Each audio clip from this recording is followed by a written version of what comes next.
Žodžiai tai ne šiaip kokie raidžių junginiai. Tai ne šiaip garsai, kuriuos mes naudojame komunikuodami vieni su kitais. Žodžiai yra daug daugiau, nei atrodo iš pirmo žvilgsnio. Tai yra vibracija. Žodžiai kuria ir žodžiai griauna. Jie gydo, pakelia nuotaiką, atpalaiduoja. Žodžiai pradeda ir žodžiai užbaigia. Bet kaip mes galime pasitelkti žodžius, kad sukurtumėme gyvenimą, apie kurį visada svajojame? Mūsų žodžiai kuria mūsų realybę. Šiame vaizdainyje aš su jumis pasidalinsiu, kaip išmokę tinkamai naudoti žodžius pasąmoninėme lygyje, galite pakeisti savo gyvenimą. Žodžiai ir kalba veikia mus ne tik protinėme lygyje, bet ir metafizinėme. Žodžiai, kuriuos naudojame kasdieną, formuoja mūsų pasąmonę, o pasąmonė formuoja mūsų realybę. Todėl yra be galo svarbu sąmoningai suvokti ne tik kokius žodžius naudojame, bet ir kokia yra jų įtaka mūsų pasąmoniai. Jeigu mes sakome savo, kad kažko nemokame, nesugebame ar kažką darome blogai, mes akimirksniu savo pasąmonėje užtvirtiname faktą, kad tas veiksmas ar užduotis mums yra neįkandama. Tarkim, jeigu jūs sakote savo, kad nemokate piešti, galbūt būdami jauni mokykloje bandėte piešti ir jums nesisekė, galbūt prilyginote savo piešinį kitų mokinių piešiniams ir nusprendėte, kad jūsų yra prastesnis. Galbūt dailės mokytoja tiesiogiai ar netiesiogiai jums kažką pakomentavo ir tai paliko blogą atsiminimą. Kaip bebūtų, piešime jūs turėjote blogą patirtį. Ji nebuvo maloni, galbūt net skausminga ar traumuojanti. Jūs išgyvenote negatyvius jausmus ir emocijas. To pasekoje jūs sakote savo, kad nemokate piešti. Nors tiesioginė patirtis, kurią jūs patyrėte piešdami, buvo neigiama, tai dar nereiškia, kad jūs negalite gražiai piešti. Bet jūs savo žodžiais ir jausmais užtvirtinote savo, kad nemokate. Ir tikėtina, kad nuo to momento jūs ir toliau savo vis sakydavote, kad nemokate piešti. Kartodami savo aš nemoku piešti, jūs įtikinote save, kad nemokate piešti ir tai suformavo įsitikinimą jūsų pasąmonėje. Su tokiu įsitikinimu, nesvarbu kiek praktikuotumėtės piešimą, jums nesiseks, jūs greitai prarasite susidomėjimą ir pasiduosite. Žmogaus protas yra sutvertas taip, kad patyrus blogą patirtį, jis stengiasi atitolti nuo to skausmo kuo toliau. Idėja, kad jūs galite būti puikus piešėjas, jūsų galvoje galbūt skamba nuostabiai, bet ją įgyvendinti yra labai sudėtinga. Todėl jūsų įsitikinimai jums diktuos, kad jūs to nepraktikuotumėte. Vadinasi, fizinėme lygyje jūs nenorite to daryti, protiškai jums tai nesiseka ir metafiziškai jūs nesate gero piešėjo vibracinėme lygmenyje. Dėl tokio jūsų įsitikinimo piešime jums bus itin sudėtinga tverti tikrąjį savo potencialą, nes vos tik susidursite su nemaloniais pojūčiais, jūsų protas jums nurodys liautis tai daryti. Jeigu kas nors jūsų paklausia, ar galite kažką nupiešti, jūs atsakote, ne, aš nemoku piešti. Atminkite, kad jūsų protas formuoja jūsų identitetą. Jis nuolatos įdėmiai klausosi, ką jūs sakote. Todėl bet kada jums ištarus tokius žodžius kaip aš nemoku, prote įsirašo informaciją ir yra stiprinamos negatyvios jums netarnaujančios programos. Kiekvienas mūsų naudojamas žodis yra susietas su vibracija. Jis turi kažkokią mūsų pačių priskirtą asociaciją. Gal kai kam pasirodys, kad toks pavyzdys nėra pats tinkamiausias pavaizduoti šią savybę. Galbūt jūs klausydami viduje sakote savo, kad žmogus arba turi talentą piešti, arba jo neturi. Bet aš esu linkęs nesutikti su jumis. Piešimą šiam pavyzdžiui pasirinkau dėl to, nes piešimas tai kaip ir bet koks kitas veiksmas, kurį mes atliekame fiziškai, yra įgūdis, kurį mes galime išlavinti nuolatos juo užsiimdami. Daugelis žmonių užauga su įsitikinimu, kad norint tapti menininku, reikia turėti įgimtą talentą. Tai yra mitas, kurį noriu sugriauti. Leiskite jums kai ką atskleisti. Kiekvienas iš jūsų yra menininkas. Menas nebūtinai reiškia tapybą, šokį ar fotografiją. Menas nėra vien vaizdinis fenomenas. Tai, ką mes gyvename darome kūrybiškai, pavyzdžiui, naudodami savo vaizduotę, yra savotiška meno forma. Vadinasi, kiekvienas iš mūsų turime viduje menininką. Mūsų menas nebūtinai turi kažkam patikti, jis nereikalauja, kad juo kažkas grožėtųsi. Tai, ką mes darome kūrybiškai, grakščiai ir su palaima, tampa meniška. Jeigu kartosime tą patį dalyką daug kartų, mūsų smegenų neuronai pradės jungtis ir po kiek laiko mes tai darysime greičiau, efektyviau ir kokybiškiau. Kuomet kalba eina apie talentą, verta paminėti, kad talentu pasižymi tie žmonės, kurie ne tik viduje tiki, kad gali tai daryti gerai, kad jiems sekasi tai daryti, kad jie nori ir moka tai daryti, bet ir tie, kurie turi nepaprastą jungtį su šaltiniu ir sugeba lengvai patirti tėkmės būseną. Ir ne tik patirti, bet būti joje ištisas valandas, kuriant nepaprastai gražius ar kartais net dieviškus dalykus. Tai, ką mes vadiname talentu, dažnai būna ilgų metų darbo vaisiai. Kiekvienas vyras, turėdamas plaktuką, avinių ir lentų, gali sukalti stalą, bet ne kiekvienas yra talentingas stalius, galintis sukalti tokį stalą, kurį norėtų įsigyti daugybė žmonių ir būtų pasirengę pakloti už jį tūkstančius. Pagaunate idėją? Taigi piešimo pavyzdį galima pritaikyti beveik visiems įgūdžiams ar sugebėjimams, bet norint kokioje nors srityje pasiekti didingų pasiekimų, neužtenka vien pakartotinai praktikuoti. Mes turime tikėti savimi, sakydami savo, kad aš galiu tai padaryti. Sakydami savo, aš nemoku arba aš tai darau blogai, mes asocijuojame tai su nepasisekimu. Bet ar nepasisekimas yra objektyviai blogas dalykas? Nepasisekimas nėra nei blogai, nei gerai. Mūsų pačių suvokimas nulėmė, kaip mes priimame nepasisekimą. Vieniems tai žlugdantis ir žeminantis jausmas, kuris demotyvuoja stengtis ir tobulėti, o kitiems tai įkvepiantis ir pamokantis nutikimas, atnešantis su savimi patirtį ir žinojimą, kad priartėjai dar žingsneliu arčiau pasisekimo. Taigi tos asociacijos surištos su mūsų žodžiais turi reikšmę, kurie įtakoja mūsų pasąmonę. Jeigu jūs staiga pradėsite sakyti, aš galiu piešti arba aš moku piešti ir iš tikrųjų viduje tikėsite tuo, toks pozityvus įsitikinimas pradės keisti jūsų identitetą ir pamažu jūs patirsite vis daugiau teigiamų emocijų, kas motyvuos jūs tai daryti dažniau, protas priims kiekvieną klaidą kaip vertingą pamoką, pamažu pradėsite pastebėti geresnius rezultatus, kas jūs motyvuos dar daugiau tai daryti ir gauti dar geresnius rezultatus. Sakydami savo, aš galiu, jūs save įgalinate ir tikėdami savimi, jūs tampate tuo, ką sakote. Staiga jūsų realybėje įvyksta poslinkis ir ji pradeda atitikti jūsų viduje patiriamus jausmus ir būsenas. Biblijoje yra sakoma, kad Dievas sutvėrė žmogų pagal savo atvaizdą. Tai yra užuomina apie mūsų vaizduotėje slypinčią galią. Kiekvienas iš mūsų tai yra smulki dieviškumo dalelė, esanti vienyje su visata ir turinti galią įsivaizduoti bet ką. Realybės manifestavimo procesas prasideda nuo mūsų žodžių. Būtent mūsų žodžiai sukelia grandininę reakciją ir paveikia mūsų jausmus, o mūsų jausmai yra didžioji varomoji jėga, kurių dėka mes galime įteikti savo naujas idėjas ir keisti mūsų supančią realybę. Kiekvienas iš mūsų esame begalinės sąmonės dalis, savyje turinti gebėjimą kurti. Fizinis avataras, kuriame yra patalpinta mūsų siela, yra kūrėjo dovana, nes jame siela įgauna išraišką. Siela pasižymi 3 pagrindinėmis savybėmis, kurios neturi nieko bendro su mūsų avataro ar intelektu. Intuicija veda mus gyvenimo keliu, empatija leidžia mums jausti vienį su kitais, o vaizduotė suteikia galimybę formuoti asmeninę realybę, naudojant intenciją, žodžius ir jausmus. Nesvarbu, ar tai sąmoningai suvokiame, mes naudojame šį procesą kiekvieną dieną, nes mūsų asmeninė realybė tai yra mūsų turimų įsitikinimų, jausmų ir žodžių atspindys. Žmonės net nežino, o tie, kurie žino, dažnai pamiršta, kad asmeninė realybė yra labai plastiška ir kad žmogaus protas yra super galingas. Problema slypi tame, kad mes užaugome su pasaulėžiūra, jog pasaulis yra materialus reiškinys. Mes sutelkėme visą savo dėmesį į tridimensinę šio pasaulio išraišką, visiškai ignoruodami dvasingumą ir metafiziką.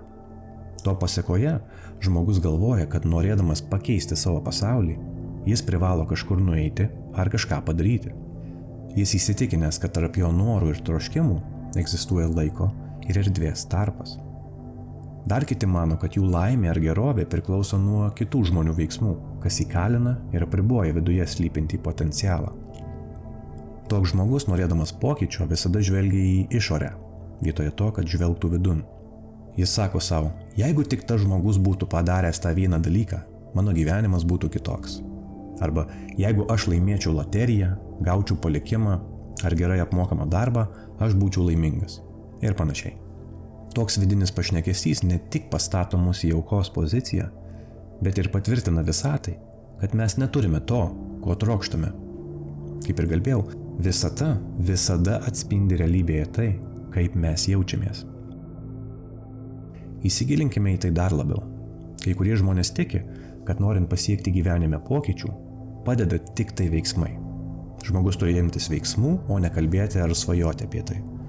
Toks požiūris taip pat apriboja mus. Taip, veiksmai yra būtini, bet tai nėra vienintelis būdas pasiekti pokyčių. Intencija sustiprina veiksmus, bet ir pati intencija sukelia pokyčius, kartais net nesiimant veiksmų. Taip, daugelį atvejų fiziniai veiksmai yra būtini, bet kai kuriais išskirtiniais atvejais vien stipri intencija, žodžiai ar pakitęs mąstymo būdas gali atnešti pokyčius. Intencija yra be galo svarbu, nes tai yra didžiojo makrokosmo dalis. Išprojektuodami visatai savo intenciją mes tampame bendrakūrėjai su visata, kuri mūsų naują būseną atspindi mums fizinėje realybėje. Tai yra lyg dieviškas veidrodis. Kai pradedame sąmoningai sekti šį procesą, mūsų realybėje pasirodo įvairūs sinchronai. Ar kartais atkreipiate dėmesį, kad pagalvoję apie kokį nors seną pažįstamą, kurio ilgai nematėte, staiga netikėtai sutinkate jį gatvėje? Arba kartais pagalvojate apie kokį nors žmogų ir staiga jis jums paskambina. O galbūt norite įsigyti konkrečios markės automobilį ir staiga gatvėje nuolatos matote, ką nors važiuojant tuo automobiliu. Tai yra mūsų intencijos galia, mūsų vidinės būsenos atspindys realybėje. Taigi, kaip matote, stipri intencija, pasitikėjimas ir emocijos vaidina svarbų vaidmenį, kuriant asmeninę realybę. Pakalbėkime apie afirmacijas. Afirmacija tai yra frazė arba teiginys, kuris kartojamas savitaigos tikslais. Tai iš esmės yra savęs programavimo įrankis. Tarkime, sakote savo, kad esate be baimės, nors gyvenime jūs turite daug patirčių, kuomet elgiatės kaip bailys. Ištarus žodžius aš esu be baimės, jūsų kūnas į tokį teiginį sureaguos sukeldamas pasipriešinimo reakciją. Jūsų nervinė sistema veikiausiai atmes tokį jūsų teiginį. Taip yra todėl, kad žmogus nėra susilygiavęs su tuo, ką jis sako. Tai, kaip jūs esate susilygiavę su žodžiais, kuriuos sakote, įtakoja tai, kokie jausmai atsiranda ištarus tų žodžius. Vietoje to, kad bandytumėte įteikti savo pasąmonėje teiginį aš esu be baimės, įsivaizduokite ir pajauskite save esantį be baimių. Leiskite savo kūnui patirti emocijas, kurios jūs užplūstų, jeigu jūs kokioje nors situacijoje elgtumėtės drąsiai. Sensacijos ir pojūčiai bet kokį teiginį paverčia tikru. Mūsų pasąmonė neturi akių atskirti, kas vyksta iš tikrųjų. Pasąmonės kalba tai yra jausmai ir emocijos. Staiga kūnas pradeda reaguoti į mūsų vaizduotėje sukurtą vaizdą ir dingsta pasipriešinimas. Protas priima teiginį aš esu be baimės kaip dalį savo identiteto. Tad norint materializuoti kažką išorėje, mūsų naudojamos afirmacijos turi būti susilygiavę su mūsų vidumi. Visuomet naudokite afirmacijas, kurios yra pozityvios, o dar tiksliau, tai pozityvi jūsų intencijos versija. Pavyzdžiui, vietoje to, kad sakytumėte aš nesu piktas žmogus, sakykite aš esu santūrus arba aš esu ramus žmogus. Iškalbėkite į egzistenciją tai, ko norite, o ne tai, ko nenorite. Taip pat visada kalbėkite esamuoju laiku, nes viskas egzistuoja tik čia ir dabar. Niekada nekartokite savo afirmacijų būsimuoju laiku. Pavyzdžiui, aš turėsiu daug pinigų. Nes naudodami būsimąjį laiką jūs duodate savo pasąmonei suprasti, kad jūs to neturite čia ir dabar. Tokiu būdu jūs faktiškai užtvirtinate savo esamą situaciją ir toliau ją tęsite. Tai yra raktinis dalykas, norint suvokti, kaip veikia manifestacijos principas. Pasaulio religijos padarė žmonijai didelę meškos paslaugą, kuomet išmokė žmonės melstis, bet neišmokė, kaip reikia teisingai melstis. Kiekvieną dieną milijonai tikinčiųjų visame pasaulyje meldžiasi savo Dievui, prašydami, kad jis juos išgydytų, atneštų jiems finansinę gerovę, atsiųstų tobulą gyvenimo partnerį ir milijonai tų maldų lieka neatsakytos. Praeitais metais tūkstančiai žmonių meldė Dievą, kad jis juos išgydytų nuo vėžio ir tūkstančiai tų pačių žmonių vis tiek numirė nuo vėžio. Prašykite ir jums bus duota, ieškokite ir jūs surasite, belskite ir jums bus atidaryta, nes kiekvienas, kas prašo, gauna ir kas ieško, randa. ir tam, kas beldžiasi, bus atidaryta. Tai yra viena iš labiausiai misinterpretuojamų Biblijos ištraukų. Kur kas svarbesnė ištrauka yra: todėl sakau jums, ko benorėtumėte, kai meldžiatės, tikėkite, kad tai gausite ir tai turėsite. Vadinasi, kad tinkamai atliktume maldą, mes turime kalbėti taip, lyg tai, ko mes trokštame, jau yra mūsų. Ir ne tik kalbėti, bet tai pajausti, kad mūsų pasąmonė gautų teisingą sensaciją.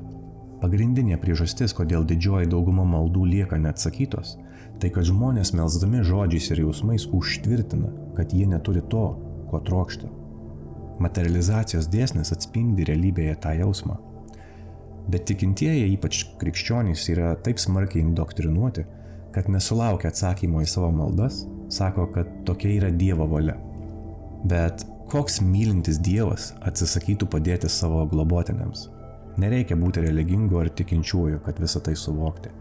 Biblijoje užkoduoti mokymai yra universalūs ir daugelis iš jų egzistavo dar prieš Jėzų, nes dalis krikščionybės yra sudaryta iš mokymų, kuriuos randame gnosticizme, bet kunigai, popiežiai ir kiti vartininkai per amžius slėpė nuo visuomenės tikrasias žinias ir iki pat šių dienų žmonės vis dar nemoka tinkamai melstis. Mūsų pasąmonė neturi tokio pat laiko suvokimo kaip mes. Vietoje to, kad sakytumėte savo, aš tapsiu savimi pasitikinčiu žmogumi, sakykite, aš pasitikiu savimi ir tikėkite, kad tai vyksta čia ir dabar, kad jūs jau esate savimi pasitikintis. Atminkite, gyvename simuliacinėme realybės konstrukte. Šioje matricoje neegzistuoja nei praeitis, nei ateitis. Vienintelė vieta, kur egzistuoja praeities ir ateities konceptai, tai yra jūsų protas. Visa mūsų patiriama fizinė realybė yra iliuzija ir vienintelis dalykas, kuris šiame pasaulyje yra tikras, tai yra mūsų siela. Naudodami afirmacijas privalote būti kuo labiau konkretūs. Tai padės vaizduoti lengviau įsisavinti, ko norite, kas dar labiau sustiprins jūsų intenciją. Vietoje to, kad sakytumėte savo, aš uždirbsiu daug pinigų, sakykite, mano pajamos siekia ne mažiau nei 5000 eurų per mėnesį. Tai tik pavyzdys. Stenkitės per daug neišsiplėsti ir naudoti glaustesnes afirmacijas. Išsiplėsti galite vaizduotėje po to, kaip ištarėte afirmaciją. Jeigu galvojate apie naują automobilį, tuomet įsivaizduokite ne tik kokios markės ar spalvos tas automobilis, bet įsivaizduokite, kaip jausitės jį vairuodami, koks jo viduje kvapas, išgirskite jo variklį, pajauskite odinį saloną, leiskite savo protui apdoroti kuo daugiau konkrečios informacijos susijusios su jūsų intencija. Pasąmonė jūsų vaizduotėje nutapytą paveikslą nuskaitys kaip jūsų troškiamos realybės architektūrinį brėžinį. Vienas mėgstamiausių mano autorių, Nevilis Goddardas, sakydavo, jautimas yra paslaptis. Angliškai feeling is the secret. Nors realybės manifestacijos procesas įsižiebė mums ištaro žodžius, tai jausmai suteikia tiem žodžiams svorį. Nevilis sakydavo, kad visos idėjos yra komunikuojamos į pasąmonę per jausmus. Jokia idėja nepasieks pasąmonės, jeigu ji nebus pajausta. Bet kuomet ji pajausta, nesvarbu ar ji būtų gera ar bloga, privalo būti išreikšta. Jausmas yra vienintelis komunikacijos su protu mediumas.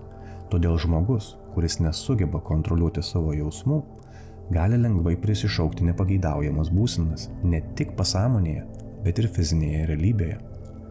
Kontroliuoti savo jausmus tai nereiškia juos varžyti ar juos slopinti, bet veikiau drausminti save ir puoselėti tik tuos jausmus, kurie prisideda prie jūsų laimės.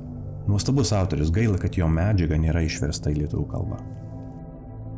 Kuomet išreiškėme afirmaciją žodžiais ir perteikėme tai vaizduotėje, vizualizacija sukuria mūsų proto ir kūnui įrodymus, o lydintys jausmai paverčia tai mūsų pasąmonės programa. Senovėje raganos ir burtininkai ritualų metu naudodavo burtažodžius, kuriais apkerėdavo žmonės. Šiais laikais turime daugybę žmonių, kurie net nenutuokė, jog užsiminėja burtais ir magija. Pavyzdžiui, jeigu esate pas daktarą arba gulite ligoninėje, seselės ir daktarai, pasakodami jums apie jūsų diagnozę, tyrimus ir simptomus, apkeria jūs negatyviais burtažodžiais. Jūsų pasąmonė visą tai priima ir ta liga ar simptomai pasireiškia ir būklė dar labiau pablogėja. Daktarai ir gydytojai su savo diagnozėmis dažnai tampa mūsų didžiausi priešai. nesvarbu ar tai daro sąmoningai ar nesąmoningai. Pats žodis diagnozė daug ką pasako. Angliškai diagnosis iš 2 žodžių. Die reiškia mirtis ir gnosis reiškia žinojimas, suvokimas. Tas pats ir su žmonėmis, kurie kiekvieną dieną kalba negatyviai su kitais, juos apkalbinėja už nugaros, skundžiasi, praktikuoja negatyvę savikalbą ir dažnai jaučia negatyvą savo gyvenime. Jiems atrodo niekas nesiseka ir niekaip nepavyksta prasimušti gyvenime. Jie dažnai serga, tampa aplinkybių auka, papuola į konfliktinės situacijas. Juokinga tai, kad tokie žmonės dažnai netiki, jog jų žodžiai turi įtakos jų gyvenimo aplinkybėms ir susidūrę su panašia informacija, kurioje mokama jaustis, galvoti ir kalbėti pozityviai, diskredituoja ją sakydami, kad visa tai neveikia, nors patys kiekvieną dieną naudoja šį procesą atvirkštinė tvarka. Daugelis taip ir nugyvena visą savo gyvenimą, net nenutuokdami, kad jie patys kuria savo neigiamas aplinkybės. Kalbėdami savo afirmacijas, pripildykite kūną pozityviomis emocijomis, kurios jūsų kūne ir informacinėme lauke paliks įspaudą ir kuomet nervinė sistema sureaguos į jūsų intenciją, pasąmonė priims tai kaip faktą vykstantį čia ir dabar. Svarbu paminėti, kad visą tai atlikti vieną kartą neužtenka. Mes turime nuolatos kartoti šį procesą. Jūsų pasąmonė dažnai priešinsis naujoms idėjoms, kuris bandote savo įteikti. Todėl privalote tai kartoti dažnai, maitinti ją pozityviais jausmais ir emocijomis ir ji pamažu pradės tikėti tuo. Nuolatos kartodami pasieksite tašką, kuomet tai daryti taps itin lengva. Vos tik pradėjus galvoti apie savo tikslą, jūs užplūs teigiamos emocijos, taps daug lengviau įsivaizduoti ir pajausti norimą būseną ir galiausiai visą tai atsispindės jūsų realybėje. Tai privalo įvykti. Toks yra visatos dėsnis. Tiesa, prieš jūsų norams ir troškimams išsipildant, jūs gausite daugybę išbandymų. Visi tie išbandymai bus susiję su jūsų afirmacijomis, tikslais ir tuo, ką stengiatės materializuoti. Visata jums siūs situacijas, kurios patikrins, ar jūs tikrai tikite tuo, ką bandote savo įteikti. Daugelis žmonių sekančių šį procesą net nežino apie šį žingsnį. Todėl vos tik realybėje pradeda rodytis priešingybės, jie dažnai pasiduoda, net nesuprasdami, kad visa tai yra proceso dalis. Šis išbandymų metas yra kritinis taškas, kurio metu jūs turite galimybę įrodyti savo visatos akivaizdoje, kad nors ir jūs supančios aplinkybės yra negatyvios, pasaulis atrodo slysta iš po kojų, bet jūs liekate ištikima savo vizijai ir pilnai pasitikite šiuo procesu. Pasitikėjimas yra bet kokių santykių pagrindas. Įsivaizduokite, jog esate partnerystėje su jūs supančia realybė. Abi šalys atlieka savo veiksmus. Jūs nustatote intenciją, išprojektuojate ją, atliekate veiksmus ir pademonstruojate besąlyginį pasitikėjimą procesu, o visata perima estafetę ir mėto jums sinchronus ir išbandymus. Jeigu nesuklumpate ties išbandymais, rezultate gaunate iš visatos gausą ir patirite savo materializuojamą tikrovę. Tai nėra kompleksiškas procesas. Sudėtingumas slypi kiekvieno žmogaus sugebėjime atlikti šiuos veiksmus, išlaikant pozityvumą. Dar svarbu paminėti, kad kiekvienas žmogus turi individualią asmenybę ir nešiojasi savyje tam tikrus ribojančius įsitikinimus. Nesvarbu, kokioje aplinkoje žmogus užauga, beveik visais atvejais į pilnametystę su savimi atsineša kažkokias programas, kurios jam netarnauja. Norint pašalinti tas programas, yra kritiška jas identifikuoti. Tai padaryti galima savianalizės pagalba. Kalbėdamas su žmonėmis šiomis temomis, visada pirmą instruktuoju įsigyti žurnalą ir išvystyti įprotį jį pildyti kasdieną.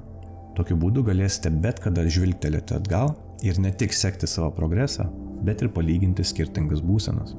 Sukaupus didesnį kiekį medžiagos pradėsite pastebėti tam tikrą cikliškumą ir elgesio šablonus, kurie jums smarkiai palengvins savo charakterio optimizacijos procesą.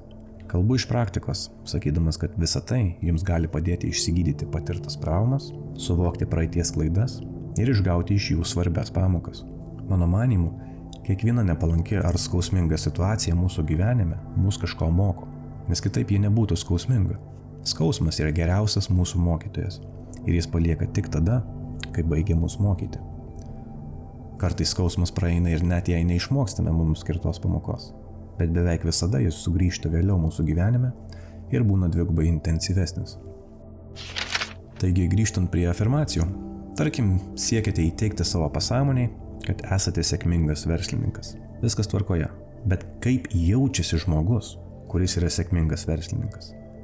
Kad mūsų pasąmonė patikėtų mumis, privalome įkūnyti sėkmingo verslininko būseną ir jausmus. Kaip atrodo sėkmingo verslininko diena? Koks yra jo požiūris į kliūtis versle? Kaip jis tvarko verslo reikalus? Kaip sprendžia problemas? Koks jo pasitikėjimo savimi lygis?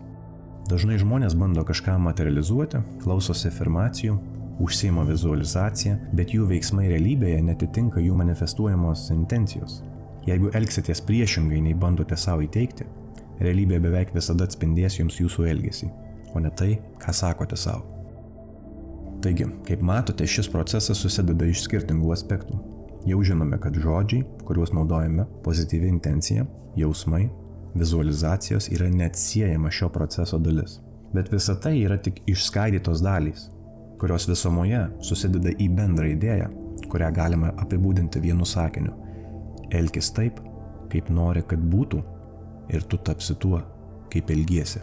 Pamenate Mamontovo dainą, kaip tiki, taip ir yra, įsitikinsi rytoj, kaip žiūri, taip ir matai. Panašu, kad Mamontovas supranta šį procesą.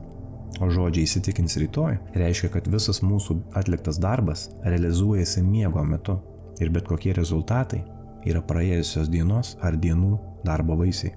Todėl privalome užtikrinti, kad kiekvieną dieną esame sąmoningi ir kad mūsų daromi veiksmai, savikalba ir jausmai atitinka mūsų intenciją ir afirmacijas. Privalome tai daryti nuolatos. Ar tai būtų 30 dienų ar 60 dienų, o galbūt amžinai. Nesvarbu kiek laiko, svarbu, kad pastebėtumėte savo progresą ir realybės poslinkį. Pastovumas yra raktas. Jeigu tarp mūsų žodžių ir jausmų įvyksta rezonansas, tuomet atsiranda tikėjimas. Pasąmonė liaujasi priešintis, ji pradeda tikėti, kad tai, ką mes bandome ją įteikti, yra tiesa. Mes esame tai, ką galvojame, jaučiame ir sakome. Pasipriešinimas dingsta ir realybė atsiveria gražiausiamis savo spalvomis. Pasaulyje yra milijardai žmonių. Visi yra skirtingos išvaizdos, kalba skirtingomis kalbomis, yra iš skirtingų kultūrų, bet realiai mes visi esame vienas. Mes ne tik turime jungti vieną su kitu, bet turime jungti su visais gyvais organizmais gamtoje. Kiekvienas gyvūnas, augalas ar net akmuo yra gyvi. Jie turi savo informacinį lauką. Jie yra šios realybės matricos dalis ir atlieka joje savo funkciją. Tarp mūsų ir mūsų supančios realybės nėra jokios atskirties metafizinėme lygyje. Realybės principai vienodai galioja visiems šio žaidimo dalyviams. Tik mes, žmonės, esame vieninteliai savo aplinkoje, turintys intelektą ir gebėjimą sąmoningai formuoti savo realybę. Todėl žinant visą tai, toliau egzistuoti ignoracijoje ir gyventi autopilotu, visai nesidomint, kas yra realybė ir kokį ryšį mes turime su ja, ir yra tikroji nuodėmė. Ir vien suvokimas, kad jūs galite įtakoti savo realybę, jūs atskiria nuo likusių 90% pasaulio žmonių, kurie yra taip beviltiškai priklausomi nuo šios negatyvios sistemos, kad jie padarys viską, jog ją apgintų. Nuolatinis kažko kartojimas suformuoja įprotį. Įpročiai tai yra dviašmenės kardas. Tai yra programa. Jie gali būti geri, bet gali būti ir blogi. Jie gali mums tarnauti, bet tų pačių gali visiškai sugriauti mūsų gyvenimą. Norint valdyti savo realybę, mes privalome išmokti formuoti naujus įpročius, o mums netarnaujančių įpročių atsikratyti. Tam ir yra reikalingas šio proceso kartojimas, nes nuolatos darant tą patį dalyką, mūsų smegenyse formuojasi naujos neuronų jungtys. Galutinai suformavus įprotį, mes tai darome beveik automatiškai. Neuronų jungtys tampa tokios stiprios, kad nelieka jokio pasipriešinimo. Protas palaipsniui pradeda tikėti, kad jis gali ir moka daryti tai, ką bandote savo įteikti. Jeigu nuskenuotumėte savo smegenis prieš atliekant šį procesą ir po 30 dienų intensyvaus mano išvardintų idėjų taikymo, pamatytumėte, kad jūsų smegenys fiziškai pakito. Todėl praktikuodami visada tai atminkite, kad kas kartą tardami savo afirmacijas, jūs kuriate naujas neuronų jungtis ir darote jas stipresnėmis. Tai yra vadinama neuroplastiškumu. Siūlau pasidomėti dr. Joe Dispenza darbo, jeigu norite apie tai sužinoti daugiau. Mūsų smegenys yra tokios lanksčios, kad jos prisitaiko prie bet kokios naujos informacijos ar idėjų. Taigi kol kas apžvelgime žodžius, emocijas ir tikėjimą. Dar vienas aspektas, kuris yra tiek pat svarbus, kaip ir pirmieji 3, ir kuris apjungia visą tai į visumą, yra mūsų dėmesys. Tinkamai sutelktas dėmesys mums leidžia ignoruoti savo aplinkoje viską, kas sukelia priešiškumą ar opoziciją mūsų numatytai vizijai. Gebėjimas sutelkti dėmesį į vieną dalyką ar užduotį dažnai atskiria tuos, kurie pasirinktoje gyvenimo sferoje pasiekia vidutinius rezultatus, nuo tų, kurie pasiekia meistriškumą. Šiandieninėme pasaulyje yra ypač sunku sutelkti dėmesį. Pasaulio valdytojai puikiai supranta, kad dėmesys yra viena iš svarbiausių 21 amžiaus valiutų. Todėl mūsų aplinkoje nuolatos vyksta karas dėl mūsų dėmesio. Vos tik paimame į rankas išmanųjį telefoną, įsijungiame televizorių ar radiją, išeiname į miestą pasivaikščioti, nuolatos bandomas patraukti mūsų dėmesys. Įsiminkite visiems laikams, kad atiduodami savo dėmesį kitiems, jūs kartu jiems atiduodate savo svarbiausią resursą – gyvybinę energiją. Jeigu nuolatos dalinsite savo dėmesį kitiems, jūs tapsite kitų žmonių realybės tunelio dalimi. Jūs būsite tas, kuriuo jie naudojasi pasiekti savo tikslus. Jūs egzistuosite kaip ekstra personažas jų kelionėje, o jūsų gyvenimas ir tikslai nugrims užmarštin. Todėl kas kartą skrolindami telefone, žiūrėdami kažkokius banalius serialus ir apskritai darydami tai, kas nėra susiję su jūsų vizija, jūs atitolstate nuo savo tikslų. Aš nesakau, kad reikia ignoruoti šeimą, neturėti laisvalaikio ar neskirti laiko pomėgiams. Visur turi būti balansas. Bet kas kartą įeidami į socialinius tinklus su tikslu užmušti laiką, jūs atitolstate nuo savo svajonių. Gyvenimas taip sutvertas, kad jeigu mes nejudame į priekį, tai mes judame atgal.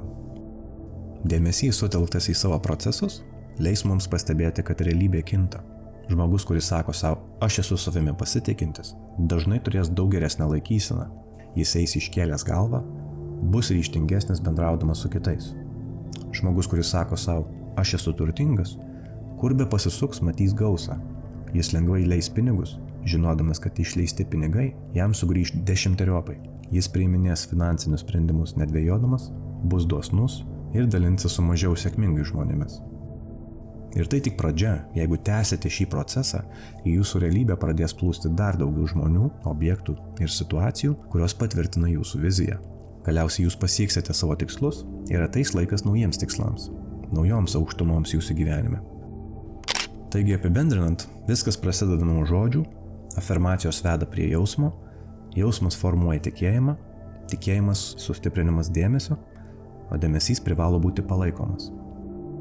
Kiekvieno žmogaus kelionė yra skirtinga. Tai, kas veikia vienam, nebūtinai turi veikti kitam. Jūsų kelionė nebūtinai bus linijinė. Jūs galite patirti daug nesėkmių, kol pagaliau realybė staiga atvers jums duris į jūsų tikslą. Galbūt jums reikia perkopti daug ribotų įsitikinimų ir jūs patirsite daugiau išbandymų, o galbūt jums viskas eisis kaip per sviestą ir jūs greitai pradėsite matyti sinchronus ir įvairius užtvirtinimus, kad judate tinkame linkme. Svarbiausia nepasiduoti, pasitikėti procesu ir išlikti pozityviems. Priimkite idėją, kad šiame dieviškame konstrukte viskas turi savo laiką ir vyksta taip, kaip privalo vykti. Vienintelis, kas trukdo šiam procesui, tai yra jūsų ego, kuris nori užvaldyti jūsų gyvenimą. Ego dažnai yra asocijuojamas su blogiu, bet ego yra mums reikalingas, jo nereikia demonizuoti. Tiesa slypi tame, kad daugelis žmonių turi sužalotą ego. Įsivaizduokite save ir savo ego kaip 2 pilotus, kurie pilotuoja lėktuvą. Vienas iš jų yra laivo kapitonas, tai yra jūs, o kitas yra antrasis pilotas, tai yra jūsų ego. Antrasis pilotas padeda kapitonui ir atlieka mažiau reikšmingus, bet svarbius veiksmus skrydžio metu. Jis saugo kapitoną, užtikrina, kad kapitonas turėtų viską, ko jam reikia sėkmingai pilotuoti lėktuvą. Šiandieninė problema visuomenėje, kad dauguma žmonių leidžia savo ego užimti kapitono kėdę ir pilotuoti lėktuvą, o patys sėdi antrojo piloto sėdynėje ir stebi, kaip jų ego vargingai skrenda gyvenimo keliu ir su kiekvienu manevru niokoja lėktuvą. Tai tik metafora, bet sutikite, kad joje yra tiesos. Jeigu užsiimdami šiuo procesu jūs bandysite spartinti ar kitaip forsuoti šį procesą, kad kažkas jums nutiktų iki kažkokios nustatytos dienos, tai yra jūsų ego. Ir beveik garantuoju, kad tai užkirs jums kelią sėkmingai materializuoti pasirinktą tikslą. Ego išaugs priešiškumą. Todėl neleiskite tam įvykti. Išlaikykite tėkmę. Leiskite gyvenimui lietis laisvai. Bruce'as Lee viename interviu yra pasakęs, ištuštink savo protą, būk beformis, kaip vanduo. Kas nutinka vandeniui, kaip įpili jį į puodelį. Jis tampa puodeliu. Įpilkite vandenį į butelį, jis taps buteliu. Įpilkite vandenį į arbatinuką, jis taps arbatinuku. Vanduo gali tekėti, arba vanduo gali dūžti. Būk vanduo, mano draugė. Atminkite, ne visada rezultatas yra pasiekiamas taip, kaip jums atrodo ar kaip jūs įsivaizduojate. Dažnai didžiausios gyvenimo pamokos ir protrukiai gimsta iš labai negatyvių ir mums nepalankių situacijų. Išmokime įžvelgti pozityvumą kiekvienoje gyvenimo situacijoje. Priimkite kiekvieną situaciją kaip dalį savo kelionės. Įtikinkite save, kad ir kas be nutiktų, tai yra būtinas nutikimas jūsų kelionėje. Ir kad tai dar labiau priartina jūs prie jūsų tikslo. Ir visada tikėkitės iš gyvenimo gražių bei palankių dalykų. Tikėkitės, kad nutiks kažkas anomalaus. Tikėkitės, kad gausa pasipils iš pačių netikėčiausių šaltinių. Vienas skambutis, vienas sutiktas žmogus, vienas nutikimas gali pakeisti jūsų gyvenimą 180 laipsnių kampu. Jeigu netikėsite magiją, tai užtikrinsite, kad jūsų gyvenime magiški dalykai neįvyks. Jeigu sergate sunkia liga, pasakykite savo, kad už 3 mėnesių nebeturėsiu šios nelemtos ligos ir pradėkite gyventi, jog ji neegzistuotų. Jeigu gerite vaistus, sakykite savo, nors ir geriau šiuos vaistus, man iš tikrųjų jų nereikia, nes aš nesergu. Planuokite kelionę ir veiklas, kurias galėtumėte daryti tik tai turėdami gerą sveikatą. Juk visi esate girdėję apie placebo fenomeną, kuris kuo puikiausiai mums įrodo, koks galingas yra mūsų tikėjimas. Mokslininkai suteikė tam pavadinimą placebas, nes jie negali paaiškinti šios dieviškos savybės, kuris slypi visų mūsų viduje. Visada atminkite, kad jūs esate daug daugiau nei manote esą ir galite semtis iš savęs daug daugiau. Priimkite meilę ir dalinkitės ją su kitais. Triuškinkite visas vidinės baimės, pažiūrėdami joms į akis ir leiskite realybėje atsiskleisti jums pačiomis gražiausiamis spalvomis. Paskutinis dalykas, kurį noriu paminėti, tai kad sekdami šį procesą neprisirištumėte prie atomazgos. Nusistatykite kursą, pamilkite kelionę ir visiškai atsiskirkite nuo bet kokio galutinio rezultato. Toks požiūris dar labiau sustiprins jūsų manifestacinį procesą, nes tai įrodo visatai, jog visiškai ją pasitikite. Atlikite reikiamus žingsnius viduje žinodami, kad tai jau yra išpildyta. Paleiskite viską ir visata pasirūpins jumis. Naudokite afirmacijas, jauskite jausmus, atlikite vizualizacijas, iškalbėkite savo tikslus į egzistenciją ir užsiimkite savo dienos veiklomis žinodami, kad visata nuolatos dirba fone, konstruodama realybę pagal jūsų brėžinį. Galite nusistatyti priminimus, kad užimtos dienos eigoje skirtumėte bent keletą minučių sąmoningai pagalvoti apie savo manifestacijas, pamaitinti savo pasąmonę pozityviais jausmais ir dar kartą užtvirtintumėte pagrindinį savo troškimą. O užbaigiant padėkokite visatai už tai, kad jie dirba jūsų labui ir toliau tęskite savo dieną. Visą tai užtrunka vos keletą minučių. Kuo dažniau tai darysite, tuo greičiau pradėsite matyti rezultatus. Pabaigai noriu pasakyti, kad nevengtumėte savo neigiamų jausmų. Nebandykite jų slopinti su pozityviomis afirmacijomis. Jeigu kažkas jūs kamuoja, skirkite tam laiko ir išjauskite tai. Galbūt tai skausmas ar trauma, galbūt pyktis ar pagieža. Manifestuojant jūsų būsena turi būti kaip įmanoma tyra. Todėl jeigu turite kažkokių neigiamų jausmų ar emocijų, pasirūpinkite jomis. Jeigu kažkas jums neduoda ramybės, raskite taiką. Galbūt turite išsiaiškinti kokį nors reikalą su kitu žmogumi, arba jo atsiprašyti, arba atlyginti padarytą žalą. Svarbu, kad kiekvieną dieną pradėtumėte atversdami baltą lapą. Bet kokia užsilikusi graužatis jums neleis pilnai atsiverti ir trukdys jums sėkmingai materializuoti savo tikslą. Na, o skeptikams, kurie žiūrėdami abejoja savo sugebėjimais, noriu pasakyti, kad nesvarbu kiek jums metų, kokia yra jūsų socialinė ar turtinė padėtis. Kiekvienas iš jūsų galite pakeisti savo gyvenimą ir pagerinti savo asmeninės aplinkybės. Šis universalus principas veikia visiems be išimties. Tai yra visatos dėsnis. Jeigu ignoruosite šį dėsnį, jis vis tiek veiks. Tai kodėlgi nepaėmus savo gyvenimo vairo į rankas? Nesvarbu, kokie įsitikinimai jūs ribotų, jūs galite juos pakeisti naujais. Atminkite, realybė yra plastiška ir ji reaguoja į mūsų veiksmus. Mes juk čia ne tam, kad susitaikytume su savo nepalankia padėtimi ar situacija. Mes čia ne tam, kad jaustumėmės auka. Mes čia ne tam, kad susitaikytume su tuo, ką turime, nors viduje žinome, kad nusipelnome daug daugiau. Jeigu vis dar žiūrite šį video ir klausotės mano balso, Tikiu, kad ši informacija rezonuoja su jumis ir jūs norite pokyčio savo gyvenime. Gana dažnai susilaukiu klausytojų laiškų, kuriuose žmonės klausia manęs, kaip išeiti iš sistemos, nuo ko pradėti, kokius žingsnius atlikti ir panašiai. Tikiu, kad šis vaizdainis buvo pakankamai informatyvus ir atsakė į kai kuriuos tokius klausimus. Savo kelionėje esu padėjęs ne vienam žmogui išbristi iš keblių gyvenimo situacijų, suteikti motyvacijos, surasti save ir pasiekti tikslus, todėl noriu pranešti, kad nuo šiol pradedu siūlyti savo klausytojams privačias konsultacijas. Nesenai pajaučiu, kad turiu ir vėl skirti daugiau laiko darbui su žmonėmis asmeniškai, todėl nuo šiol keletą dienų per savaitę skirsiu valandą ryte ir valandą vakare pokalbiams su žmonėmis, kurie nori pozityvių pokyčių savo gyvenime, bet jaučiasi pastrigę. Jeigu jūs esate vienas iš tokių, kviečiu parašyti man elektroniniu paštu adresu jotvingis3@gmail.com ir kuo detaliau išdėstyti savo situaciją. Pokalbio metu įsigilinsime į jums rūpimus klausimus ir aktyvuosime jūsų vidinį balsą, jūsų intuiciją.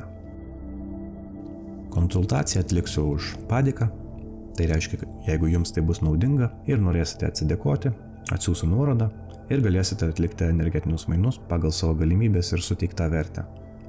Išsamesnė informacija apie tai bus mano Telegram kanale. Na ir kaip visada esu dėkingas jums, kad klausotės, taip pat esu be galo dėkingas tiems, kurie prisideda finansiškai ir palaiko mano veiklą bei kūrybą. Nepamirškite užsiprenumeruoti kanalą, kad ateityje nepraleistumėte naujų video įrašų.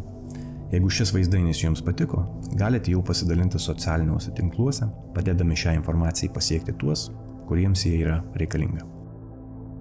Jeigu manote, kad mano veikla yra reikšminga ir norite paremti kanalą finansiškai, tai padaryti galite paspaudę ant nuorodų, kurias rasite šio video aprašymo skiltyje. Dėkoju jums už jūsų laiką ir atsisveikinu su jumis iki kitų kartų.